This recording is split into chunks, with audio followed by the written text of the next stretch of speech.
অ্যাক্সিডেন্টের ক্ষেত্রে সাদা গাড়িটার কি দোষ আছে না তোমার গাড়ির দোষ? অ্যাক্সিডেন্টের ক্ষেত্রে সাদা গাড়িটা যখন পেছন দিক দিয়ে এসে আমাকে হাই রোডে একবার মারলো, তখন দোষটা তো সাদা গাড়িরই ছিল। আর আমাকে কেউ মেরে চলে যাবে, আমি তাকে কিছু বলবো না, এটা তো কোনোদিন হতে পারে ওখানে পুলিশ ছিল না? না, পুলিশ পাইনি। পুলিশ থাকলে আমরা দাঁড়িয়ে মেরে যখন চলে গেল গাড়ির নাম্বার নোট করে পুলিশকে তো বলতে হবে, তুমি কেন দাঁড় করাতে যাবে? সেই স্পটে ম্যাডামের কথা আমি শুনছিলাম। ম্যাডাম আমাকে যেরকম ম্যাডাম বললে ম্যাডামকে তো বলতে হবে যে আমি এমন ভাবে গাড়ি চালাবো যে অ্যাক্সিডেন্ট হয়ে যাবে। সেই মুভমেন্টে কারোর এরকম মাথা কাজ করেনি, যেহেতু একটা গাড়িতে লেডিস। ম্যাডাম বললো যখন, তোমাকে তো বলতে হবে যে ম্যাডাম জোরে চালালে তো গাড়ি অ্যাক্সিডেন্ট করবে। কেউ মোবাইল বার করে ছবি টবিও তোলেনি কারো যে গাড়ি করছিল? সেটা পিছনের সিটে যারা বসেছিল আমি তাদের দিকে নজর দিতে পারছি না। যখন আমি গাড়ি জোরে চালাচ্ছি তখন আমার নজর সবসময় রাস্তায় থাকবে। আমি রাস্তার বাইরে কারো। তোমরা গাড়িটা ধরে কি করতে, মানে ক্ষতিপূরণ নিতে? না ক্ষতিপূরণ নিতাম। কেন এরকম মারলো, ঘুমের ঘরে মেরে দিয়ে চলে গেল। পানাগড় কাণ্ডে যে বাবলু যাদবের কথা বারবার সামনে আসছিল, সেই ঘাতক গাড়ির চালক, তাকে ইতিমধ্যেই গ্রেপ্তার করা হয়েছে। দুদিনের পুলিশ হেফাজতেরও নির্দেশ দেওয়া হয়েছে।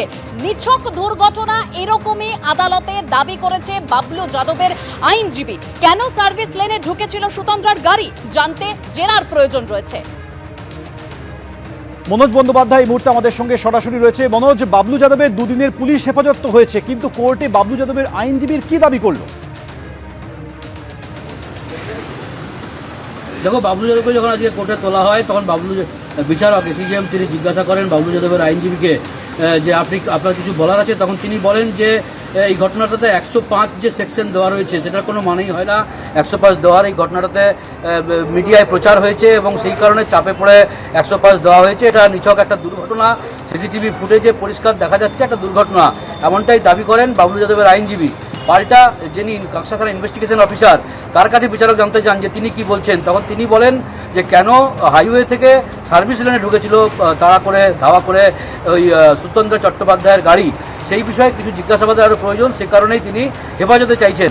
তারপর বিচারক বলেন যে যে 3 জন সহকর্মী সুচন্দ্রা, তারা 164 দিয়েছে, অর্থাৎ গোপন জবানবন্দি, সেগুলো তিনি পড়ে দেখবেন, তারপর তিনি জাজমেন্ট দেবেন। এবং তিনি সেগুলো পড়ার পর তিনি যে 7 দিনের রিমান্ড চাওয়া হয়েছিল, তিনি 2 দিনের রিমান্ড গ্র্যান্ট করেন। আজকে এসিজেএম বিচারক তিনি 2 দিনের পুলিশ হেফাজতের নির্দেশ দিয়েছেন বাবলু যাদবকে। একেবারেই মনোজ, নিহত তরুণীর মা তিনি বারবার বলেছিলেন কাউকে আড়াল করা হচ্ছে, কিছু ধামাচাপা দেওয়ার চেষ্টা করা হচ্ছে। নিহত তরুণীর মা গতকাল কি বলেছিলেন শোনাবো।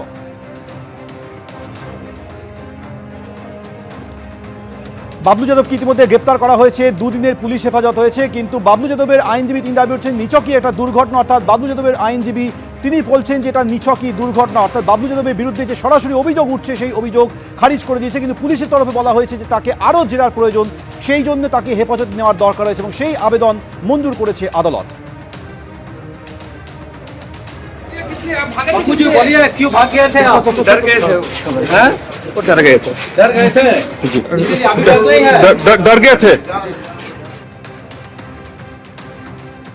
এখনো কেন শুধু বাবলু গ্রেপ্তার, ইতিমধ্যেই বাকিরা কোথায়, এই প্রশ্ন তুলেছে নিহত তরুণীর মা।